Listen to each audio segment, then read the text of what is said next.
We're going to be redoing the parks, redoing the grass. You know, grass is a lifetime like people have a lifetime.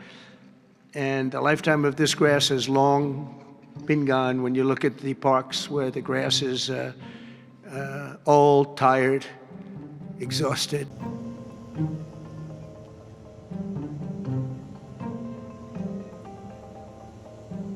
We're going to redo the grass with the finest grasses. I know a lot about grass because I own a lot of golf courses, and if you don't have good grass, you're not in business very long.